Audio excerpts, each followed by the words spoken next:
जय भीम साथियों, equality and justice Patiala YouTube channel से मैं इंजीनियर हरदीप सिंह चुंबर और साथी नॉलेज ऑफ कॉन्स्टिट्यूशन, संविधान का ज्ञान का एक धारावाहक चला रहे हैं, जिसके हर एक एपिसोड में संविधान के अनुच्छेदों की जानकारी साझी करते हैं।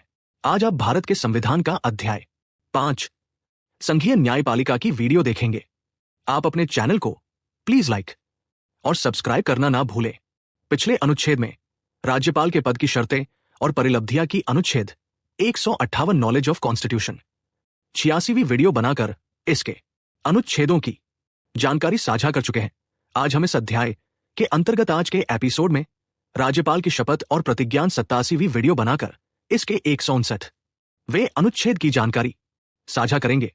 स्रोत में राज्यपाल के शपथ या प्रतिज्ञान से संबंधित एक प्रावधान शामिल है। जय भीम साथियों, आज की वीडियो के बारे में आपको चुंबर साहब ने बता ही दिया है कि आज हम राज्यपाल की शपथ और प्रतिज्ञान पर बात करेंगे। बता दें कि स्रोत में राज्यपाल के शपथ या प्रतिज्ञान से संबंधित एक प्रावधान शामिल है, जिसमें बताया गया है कि प्रत्येक राज्यपाल को पद ग्रहण करने से पहले शपथ लेनी होती है। यह शपथ राज्य के उच्च न्यायालय के मुख्य न्यायाधीश या उनकी अनुपस्थिति में उपलब्ध वरिष्ठतम न्यायाधीश की उपस्थिति में ली जाती है। शपथ का प्रारूप यह सुनिश्चित करता है कि राज्यपाल ईश्वर की शपथ लेकर या सत्यनिष्ठा से प्रतिज्ञा करके संविधान और कानून का संरक्षण, सुरक्षा और बचाव करेंगे। इसके अतिरिक्त राज्यपाल ये संकल्प लेते हैं कि वे राज्य के लोगों की सेवा और कल्याण के लिए स्वयं को समर्पित करेंगे। यह कानूनी प्रावधान राज्यपाल के पद की गरिमा और संवैधानिक दायित्वों को स्थापित करता है। चलो आओ पहले सुनते हैं संविधान के इस अनुच्छेद में क्या लिखा है। पहले हम यह सुनेंगे, इसके बाद में इस पर विशेष चर्चा सुनेंगे। साथियों, संविधान के इस अनुच्छेद 159 राज्यपाल द्वारा शपथ या प्रतिज्ञान। प्रत्येक राज्यपाल और राज्यपाल के कार्यों का निर्वहन करने वाला प्रत्येक व्यक्ति अपना पद ग्रहण करने से पहले राज्य के संबंध में अधिकारिता का प्रयोग करने वाले उच्च न्यायालय के मुख्य न्यायाधीश या उनकी अनुपस्थिति में उस न्यायालय के उपलब्ध वरिष्ठतम न्यायाधीश की उपस्थिति में निम्नलिखित रूप में शपथ या प्रतिज्ञान लेगा और उस पर हस्ताक्षर करेगा।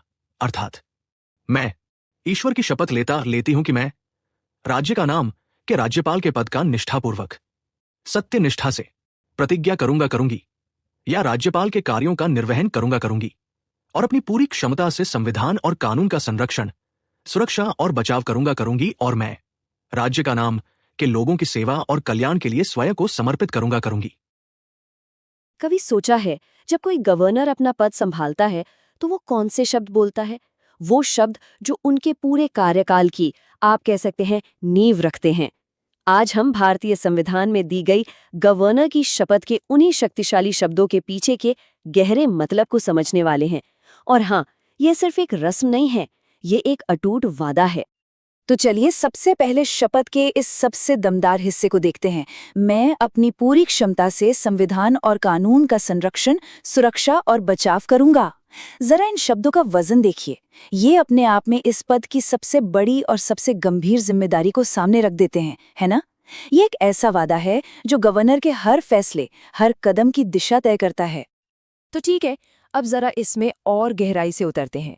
सबसे पहले ये समझते हैं कि आखिर ये शपथ आई कहाँ से, इसकी संवैधानिक जड़ें क्या हैं। देखिए, एक बात समझनी होगी, ये कोई पुरानी परंपरा या रस्म रिवाज नहीं है। नहीं, ये भारतीय संविधान के अनुच्छेद 159 के तहत एक बहुत ही सख्त, एक कानूनी जरूरत है। मतलब इस अनुच्छेद के बिना कोई भी व्यक्ति गवर्नर का पद संभाल ही नहीं सकता। इतना जरूरी है ये। तो सवाल ये उठता है कि ये जो पूरी फॉर्मल प्रोसेस है, ये असल में होती कैसे है? चलिए इसके एक एक स्टेप को समझते हैं। तो देखिए, पूरी प्रक्रिया को हम 3 सीधे सादे कदमों में समझ सकते हैं। पहला, गवर्नर पद ग्रहण करने के लिए आते हैं, फिर वो उस राज्य के हाई कोर्ट के चीफ जस्टिस के सामने शपथ पढ़ते हैं और आखिर में उस पर साइन करते हैं। और बस इसी सिग्नेचर के साथ ये समारोह कानूनी तौर पर पक्का हो जाता है। तो शपथ दिलाता कौन है? देखिए, कानून इस मामले में बिल्कुल साफ है, कोई कंफ्यूजन नहीं। ये जरूरी संवैधानिक काम सिर्फ और सिर्फ उस राज्य के हाई कोर्ट के चीफ जस्टिस ही कर सकते हैं। और मान लीजिए अगर वो मौजूद नहीं है तो फिर कोर्ट के जो सबसे सीनियर जज होंगे वो ये काम करेंगे। इससे होता क्या है? इससे इस पूरी प्रक्रिया की गंभीरता और इम्पार्शियलिटी बनी रहती है। चलिए अब आते हैं इस पूरे विश्लेषण के दिल पर। मतलब इस शपथ में किए गए वो 3 सबसे फंडामेंटल वादे कौन से हैं? आइए इन्हें एक-एक करके तोड़कर समझते हैं। पहला वादा, मैं निष्ठापूर्वक राज्यपाल के पद का कार्यपालन करूंगा। इसका सीधा सा मतलब है कि वो पूरी लगन और ईमानदारी से अपने काम को करेंगे। हर काम, हर फैसला बिना किसी भेदभाव के पूरी निष्ठा के साथ होगा। ये एक तरह का पर्सनल कमिटमेंट है। और अब आता है इस शपथ का, आप कह सकते हैं, सेंट्रल पिलर, इसका सबसे मजबूत खंभा। ये वादा गवर्नर को सिर्फ एक एडमिनिस्ट्रेटर नहीं, बल्कि हमारे कॉन्स्टिट्यूशनल फ्रेमवर्क का एक गार्डियन, एक संरक्षक बनाता है। उनकी सबसे बड़ी जिम्मेदारी है संविधान और कानून की हर कीमत पर रक्षा करना, खासकर तब जब कॉन्स्टिट्यूशनल प्रिंसिपल्स पर ही कोई सवाल खड़ा हो जाए। और फिर आता है तीसरा और आखिरी वादा। ये वादा उस कॉन्स्टिट्यूशनल ड्यूटी को सीधे सीधे राज्य के लोगों के भलाई से जोड़ता है। ये इस बात पर जोर देता है कि गवर्नर का पद पावर का नहीं बल्कि सेवा का सिंबल है, जिसका आखिरी मकसद सिर्फ और सिर्फ जनता का कल्याण है। और जब हम इस पूरी शपथ को एक साथ देखते हैं तो ये शानदार ढंग से समझ आता है कि कैसे ये तीनों वादे मिलकर एक पवित्र और अटूट प्रतिज्ञा बनाते हैं। जैसा कि आप देख सकते हैं, मैं अब ईश्वर की शपथ लेती हूँ से लेकर लोगों की सेवा और कल्याण के लिए स्वयं को समर्पित करूंगा तक, ये पूरा का पूरा टेक्स्ट वर्ड फॉर वर्ड संविधान के अनुच्छेद 159 से ही लिया गया है। तो अब असली सवाल पर आते हैं, एक डेमोक्रेसी में इस शपथ की इतनी इम्पोर्टेंस क्यों है? इसका असली मतलब क्या है? ये सिर्फ कुछ शब्द ही तो हैं या नहीं? सबसे जरूरी बात यही है, ये शपथ उस व्यक्ति को पद की सीमाओं में बांध देती है। ये उस भूमिका को सिर्फ एक शक्ति के पद से बदलकर एक गहरी संवैधानिक जिम्मेदारी बना देती है। मतलब अब वो अपने पर्सनल डिस्क्रिशन पर काम नहीं कर सकते, उन्हें संविधान की सीमाओं में रहकर ही काम करना होगा। वो एक सत्ताधारी व्यक्ति नहीं, बल्कि संविधान के रक्षक और लोगों के सेवक के रूप में काम करते हैं। तो ये 3 चीजें याद रखिएगा: कर्तव्य का पालन, संविधान की रक्षा और जनता के प्रति समर्पण। ये 3 वादे ही गवर्नर की कमिटमेंट की वो अटूट नींव हैं जिस पर उनके पूरे कार्यकाल की इमारत खड़ी होती है। ये सिर्फ शब्द नहीं है, ये वो प्रिंसिपल्स हैं जो उनके हर एक काम को गाइड करते हैं। और इसी सवाल के साथ हम आज की ये बातचीत खत्म करते हैं कि ये शपथ गवर्नर के पद को एक अधिकार से ज्यादा एक जिम्मेदारी कैसे बना देती है। इस पर सोचिएगा जरूर कि कैसे कुछ शब्दों का एक वादा किसी पद को पावर के डिस्प्ले से सेवा के मौके में बदल देता है। और शायद यही तो कॉन्स्टिट्यूशनल लीडरशिप का असली मतलब है। अभिवादन। आज हम भारतीय संविधान के एक अहम अनुच्छेद पर मतलब थोड़ी गहराई से बात करने वाले हैं। ये है अनुच्छेद 159, जो किसी राज्य के राज्यपाल की शपथ या प्रतिज्ञान से जुड़ा है। जी। हमारे पास स्रोत के तौर पर तो खुद संविधान का यही अनुच्छेद है। अब देखने में शायद ही सीधा लगे। हाँ, लगता तो है। लेकिन इसकी हर लाइन, हर शब्द के पीछे ना एक गहरा संवैधानिक अर्थ है, एक महत्व है। बिल्कुल। तो आज हमारी कोशिश यही रहेगी कि इस शपथ के हर पहलू को समझें। मतलब ये क्यों ली जाती है, किसके सामने, और इन शब्दों का असल मतलब क्या है। हाँ, ये जरूरी है। ये सिर्फ कोई रस्म नहीं है, बल्कि राज्यपाल के पद की कह सकते नींव रखने वाली एक बहुत गंभीर प्रतिबद्धता है। तो चलिए इस वचन की परतों को खोलते हैं। बिल्कुल, शुरू करते हैं। तो अनुच्छेद 159 की शुरुआत ही इस बात से होती है कि हर राज्यपाल अपना पद संभालने से पहले शपथ लेगा या प्रतिज्ञान करेगा। जी। इसमें सबसे पहली बात जो ध्यान खींचती है वो ये कि ये शपथ या प्रतिज्ञान होता किसके सामने है। बिल्कुल, अनुच्छेद इस बारे में बहुत साफ है। देखिए, ये शपथ ली जाती है राज्य के उच्च न्यायालय के मुख्य न्यायाधीश के सामने। अच्छा, चीफ जस्टिस के सामने। हाँ, और अगर मान लीजिए किसी वजह से चीफ जस्टिस उपस्थित नहीं है, तो फिर उस कोर्ट के जो भी सबसे सीनियर जज होंगे जो उपलब्ध हों, उनके सामने ये शपथ ली जाएगी। ये प्रक्रिया अपने आप में काफी महत्वपूर्ण है। हाँ, ये बात तो है। मतलब राज्य का जो कार्यकारी प्रमुख है वो अपनी संवैधानिक जिम्मेदारियों की शुरुआत न्यायपालिका के सबसे ऊंचे पद पर बैठे व्यक्ति के सामने कर रहा है। इसका क्या कोई खास महत्व है? हाँ, इसके कई मतलब निकलते हैं। देखिए, एक तो ये राज्यपाल के पद की गरिमा और उसके कानूनी आधार को स्थापित करता है। दूसरा, ये इस बात का प्रतीक है कि राज्यपाल का पद भी संविधान और कानून के शासन के अधीन है, ऊपर नहीं है। सही कहा। राज्य के एग्जीक्यूटिव हेड का जुडिशरी के हेड के सामने शपथ लेना, ये शक्तियों के पृथक्करण और कानून के राज मतलब रूल ऑफ लॉ के सिद्धांत का सम्मान भी है। अच्छा। ये दिखाता है कि कोई भी राज्यपाल ही क्यों ना हो, कानून से ऊपर नहीं है। ये प्रक्रिया उस पद की जो संवैधानिक पवित्रता है उसको रेखांकित करती है। बिल्कुल सही कहा। ये एक तरह से पूरी व्यवस्था को एक मैसेज है कि भाई जो भी संवैधानिक पद पर है वो संविधान के प्रति जवाबदेह है। एग्जैक्टली। अच्छा, अब आते हैं शपथ के असल शब्दों पर। अनुच्छेद में 2 ऑप्शन दिए गए हैं। मैं अब ईश्वर की शपथ लेती हूँ या फिर सत्यनिष्ठा से प्रतिज्ञा करूंगी। जी, ये विकल्प क्यों रखा गया है? मतलब क्या दोनों में कोई फर्क है? ये विकल्प जो है ये भारत के संविधान की एक बहुत ही खूबसूरत बात दिखाता है, यहाँ की विविधता और जो व्यक्तिगत स्वतंत्रता है उसका सम्मान। संविधान बनाने वाले इस बात को लेकर बहुत सचेत थे कि भारत एक सेक्युलर देश है। यहाँ अलग अलग मत, अलग अलग आस्थाओं के लोग रहते हैं। हाँ बिल्कुल। तो कुछ लोग ईश्वर में आस्था रखते हैं, उनके लिए ईश्वर के नाम पर शपथ लेना सहज है। लेकिन कुछ शायद नास्तिक हों या किसी और विश्वास को मानते हों। हाँ, हो सकता है। उनके लिए सत्यनिष्ठा से प्रतिज्ञा का विकल्प रखा गया है। तो इसका मतलब ये हुआ कि संवैधानिक नजरिए से दोनों का वजन बराबर है, दोनों एक जैसे ही हैं। बिल्कुल। कानूनी तौर पर और संवैधानिक तौर पर ईश्वर के नाम पर ली गई शपथ और सत्यनिष्ठा से की गई प्रतिज्ञा, दोनों का असर एक ही है। दोनों समान रूप से बाध्यकारी हैं। अच्छा। महत्वपूर्ण ये नहीं कि शपथ ली या प्रतिज्ञा की, महत्वपूर्ण है वो प्रतिबद्धता, वो वचन जो इसके जरिए दिया जा रहा है। समझ गई। ये संविधान की जो समावेशी मतलब इंक्लूसिव नेचर है उसका सबूत है, जो व्यक्ति की अंतरात्मा की आवाज का सम्मान करता है। प्रतिबद्धता मुख्य है, माध्यम चाहे जो हो। तो चलिए अब उस प्रतिबद्धता के पहले हिस्से पर आते हैं। जी। शपथ कहती है कि मैं निष्ठापूर्वक राज्य का नाम कि राज्यपाल के पद का कार्यपालन अथवा राज्यपाल के कृत्यों का निर्वहन करूंगी। यहाँ निष्ठापूर्वक यानी फेथफुली शब्द पर जोर है। इसका क्या मतलब समझा जाए? क्या ये सिर्फ ईमानदारी से काम करने जैसे? निष्ठापूर्वक शब्द का दायरा असल में काफी बड़ा है। ये सिर्फ फाइनेंशियल ईमानदारी या नॉर्मल ड्यूटी करने तक ही सीमित नहीं है। अच्छा। इसका मतलब है पूरी निष्ठा के साथ, बिना किसी डर या पक्षपात के, बिना किसी राग या द्वेष के, और सबसे जरूरी सिर्फ और सिर्फ संविधान और कानून के प्रावधानों के अनुसार ही अपने कर्तव्यों का पालन करना।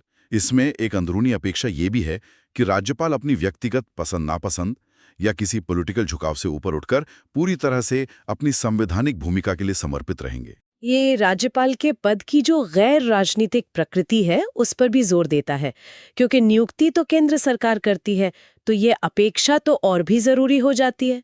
आपने बिल्कुल सही पॉइंट पकड़ा।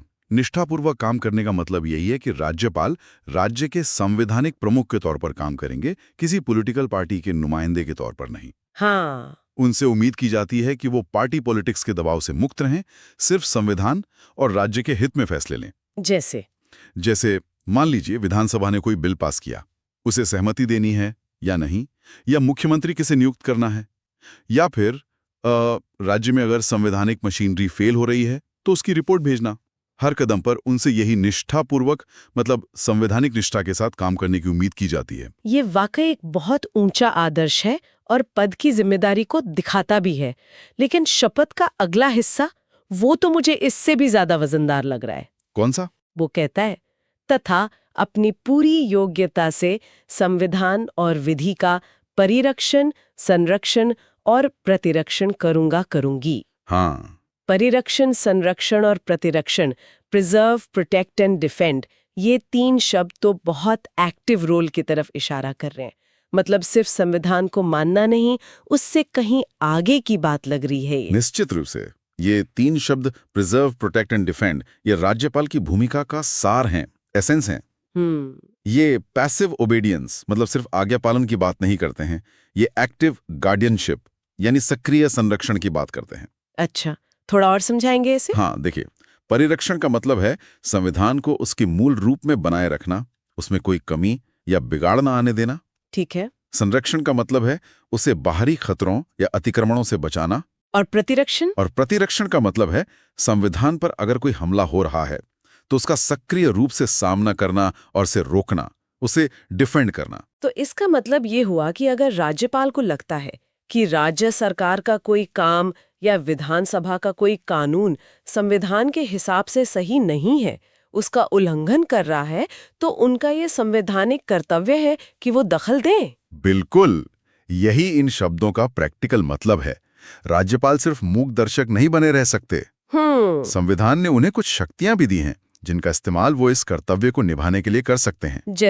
जैसे वो किसी बिल को पुनर्विचार के लिए वापस भेज सकते हैं, या किसी बिल को राष्ट्रपति के विचार के लिए रिजर्व कर सकते हैं। हाँ, ये तो है। या फिर बहुत ही गंभीर स्थिति में राज्य में संवैधानिक तंत्र की विफलता के बारे में राष्ट्रपति को रिपोर्ट भेज सकते हैं, जो अनुच्छेद 356 के तहत होता है। अच्छा। ये शक्तियां उन्हें संविधान के प्रहरी, एक सेंटिनल के रूप में काम करने लायक बनाती हैं। लेकिन ये तो फिर एक बहुत ही नाजुक बैलेंस बनाने वाली बात हो गई। मतलब एक तरफ तो राज्यपाल को राज्य सरकार के साथ मिलके काम करना है, हाँ, और दूसरी तरफ उसी सरकार के कामों पर संवैधानिक नजर भी रखनी है। इसमें टकराव की गुंजाइश तो हमेशा रहती होगी। हाँ, ये राज्यपाल के पद की सबसे चुनौतीपूर्ण हकीकतों में से एक है। ये सच है। उन्हें चुनी हुई सरकार की इच्छाओं का सम्मान भी करना है, और साथ ही ये भी देखना है कि संविधान की सीमाएं न टूटें। मुश्किल काम है। यहीं पर राज्यपाल के विवेक, उनके अनुभव और उनकी संवैधानिक समझ की परीक्षा होती है। ये जो वचन है ना, परिरक्षण, संरक्षण और प्रतिरक्षण, ये उन्हें एक कठिन जिम्मेदारी सौंपता है। हाँ। और इसे निभाने में उन्हें बहुत सावधानी और निष्पक्षता बरतनी होती है। ये सिर्फ कहने के शब्द नहीं है, बल्कि राज्यपाल के कामों के लिए एक असली कसौटी है। ये समझना वाकई बहुत जरूरी है कि राज्यपाल की भूमिका सिर्फ औपचारिक या सेरेमोनियल नहीं है, उसमें संविधान की रक्षा का एक एक्टिव एलिमेंट भी शामिल है। बिल्कुल। अच्छा, अब शपथ के आखिरी हिस्से पर आते हैं। ये कहता है, और मैं राज्य का नाम की जनता की सेवा और कल्याण में निरत रहूंगी। जी। इस आखिरी लाइन का क्या महत्व है? इसे शपथ में क्यों जोड़ा गया है? ये जो आखिरी हिस्सा है, ये शपथ को एक मानवीय और लोक कल्याणकारी दिशा देता है। अच्छा। ये याद दिलाता है कि ये जो संविधान और कानून का पूरा ढांचा है, ये आखिरकार है किसके लिए? जनता के लिए। राज्य की जनता के लिए। सही बात है। ये राज्यपाल के पद को सिर्फ एक लीगल या कॉन्स्टिट्यूशनल पोस्ट तक ही सीमित नहीं रखता, बल्कि उसे सीधे राज्य के लोगों की भलाई और उनके हितों से जोड़ता है। सेवा और कल्याण में निरत रहना, devote my self to the service and wellbeing, ये दिखाता है कि राज्यपाल का पद अधिकार के साथ साथ एक गहरा सेवा भाव भी लिए हुए है। तो क्या इसका मतलब ये है कि राज्यपाल को अपनी संवैधानिक शक्तियों का इस्तेमाल करते समय भी जनता के कल्याण को ध्यान में रखना चाहिए? हाँ, बिल्कुल। ये हिस्सा राज्यपाल को एक तरह की दिशा देता है कि उनके सारे कामों का आखिरी मकसद राज्य के नागरिकों का हित होना चाहिए। लेकिन हाँ, ये सेवा और कल्याण संविधान के दायरे में ही रह के किया जाना है। जी। ऐसा नहीं हो सकता कि जन कल्याण के नाम पर संवैधानिक प्रावधानों को नजरअंदाज कर दिया जाए। हाँ, वही मैं सोच करी थी। बिल्कुल। यहीं पर वो पहले वाले वचन, निष्ठापूर्वक कार्यपालन और संविधान का परिरक्षण, संरक्षण और प्रतिरक्षण, वो महत्वपूर्ण हो जाते हैं। अच्छा। वो एक बाउंड्री लाइन खींचते हैं जिसके अंदर रहकर ही जन कल्याण के काम करने हैं। एक दिलचस्प बात यह भी है कि ये जो जन कल्याण का वचन है, ये संविधान की रक्षा के वचन के ठीक बाद आता है। हाँ, क्रम तो यही है। ये क्रम शायद ये दिखाता है कि संवैधानिक व्यवस्था को बनाए रखना पहली प्राथमिकता है, और उसी मजबूत नींव पर जन कल्याण का ढांचा खड़ा किया जा सकता है। ये राज्यपाल को संवैधानिक शुद्धता और लोकहित के बीच एक बैलेंस बनाने की लगातार चुनौती देता रहता है। तो अगर हम पूरी शपथ को एक साथ देखें तो ये कई स्तरों पर एक कमिटमेंट है। हाँ, मल्टी लेयर्ड है। शुरुआत होती है अंत की गरिमा और कानूनी आधार की स्थापना से, जो चीफ जस्टिस के सामने शपथ लेने से दिखती है। जी। फिर आता है निष्ठापूर्वक, बिना किसी पक्षपात के संविधान और कानून के हिसाब से काम करने का संकल्प। बिल्कुल। उसके बाद संविधान के एक्टिव गार्डियन की भूमिका निभाने का गंभीर दायित्व, उसे हर तरह के खतरे से बचाने का। हाँ, वो प्रहरी वाली भूमिका। और अंत में इन सब संवैधानिक कर्तव्यों का निचोड़, यानी राज्य की जनता की सेवा और कल्याण के प्रति समर्पण। सही तरह से संक्षेप किया आपने। तो कुल मिलाकर ये शपथ सिर्फ शब्दों का एक सेट नहीं है, बल्कि ये राज्यपाल के पूरे कार्यकाल का एक नैतिक और कानूनी गाइड है। बिल्कुल, एक नैतिक कंपास की तरह। ये उन मूल सिद्धांतों को स्थापित करती है जिनके आधार पर राज्यपाल को अपने हर फैसले और काम को परखना होता है। ये उन्हें लगातार याद दिलाती है कि उनका पद सिर्फ अधिकार नहीं, बल्कि बहुत गहरी जिम्मेदारियों का भी प्रतीक है। एकदम सही कहा। ये शपथ राज्यपाल के लिए एक मार्गदर्शक की तरह है। और इसी संदर्भ में मैं एक विचारणीय बिंदु छोड़ना चाहूंगा जिस पर शायद हमारे श्रोता सोच सके। जरूर। अनुच्छेद 159 में राज्यपाल 2 बहुत महत्वपूर्ण वचन लेते हैं। पहला, संविधान और कानून की हर कीमत पर रक्षा करना। हाँ। और दूसरा, राज्य की जनता की सेवा और कल्याण के लिए समर्पित रहना। जी। अब जरा सोचिए, क्या असल जिंदगी में, व्यवहार में कभी ऐसी स्थितियां बन सकती हैं जहां इन दोनों वचनों के बीच एक तनाव पैदा हो, एक टेंशन? कैसा तनाव? मतलब जहां संविधान के किसी प्रावधान की अक्षरशः रक्षा करना शायद उस समय तात्कालिक रूप से किसी वर्ग के कल्याण के खिलाफ जाता हुआ दिखे। ओह अच्छा। या जहां कोई बहुत पॉपुलर, लोग लुभावन कल्याणकारी कदम उठाया जा रहा हो लेकिन उससे संवैधानिक सीमाओं का उल्लंघन होता लगे। हाँ, ये तो एक मुश्किल स्थिति हो सकती है, बिल्कुल हो सकती है। ऐसे में राज्यपाल किस वचन को प्राथमिकता देंगे? संविधान की रक्षा को या जनता के तथाकथित कल्याण को? ये वाकई एक पेचीदा सवाल है। यही वो बिंदु है जहां राज्यपाल के पद की जटिलता, उसकी कॉम्प्लेक्सिटी और उनके विवेक का महत्व सामने आता है। उन्हें इन दोनों ही पवित्र वचनों के बीच एक हार्मनी, एक सामंजस्य स्थापित करना होता है। उन्हें यह सुनिश्चित करना होता है कि जन कल्याण के काम संवैधानिक मर्यादाओं के अंदर ही हों और साथ ही संविधान की व्याख्या और उसका इस्तेमाल इस तरह से हो कि वो अंततः जनता के हित में ही साबित हो। ये संतुलन कैसे साधा जाता है, किन सिद्धांतों के आधार पर ये फैसले लिए जाते हैं, ये राज्यपाल की भूमिका का एक बहुत महत्वपूर्ण लेकिन अक्सर अनदेखा पहलू है। ये वाकई एक गहरा विचार है। ये हमें राज्यपाल की भूमिका को सिर्फ एक औपचारिक प्रमुख से कहीं ज्यादा समझने में मदद करता है। जी। और इसी विचार के साथ आज की हमारी ये चर्चा यहीं समाप्त होती है। आपने चुंबर साहब का बनाया वीडियो पूरा सुना। साथियों, धन्यवाद। उम्मीद है इससे आपकी जानकारी बढ़ी होगी। इसके आगे के अनुच्छेदों पर अगली वीडियो में बात करेंगे। आप equality and justice Patiala YouTube channel के साथ जुड़े रहें। अगर आपको पसंद आए तो कृपया इसे लाइक, शेयर और कमेंट करें। हम रोजाना नॉलेज ऑफ कॉन्स्टिट्यूशन, संविधान का ज्ञान पर चर्चा करते हैं। अगर चाहते हैं कि आपके भाई, बहन और मित्रों को भी संविधान का ज्ञान हो तो कृपया इस वीडियो को उनके साथ साझा जरूर करें। आपके पास वीडियो पहुंचती रहे तो आप चैनल को सब्सक्राइब जरूर करें। अब हमें अनुमति दें। जय भीम, जय भारत, जय संविधान। Please take care your own self.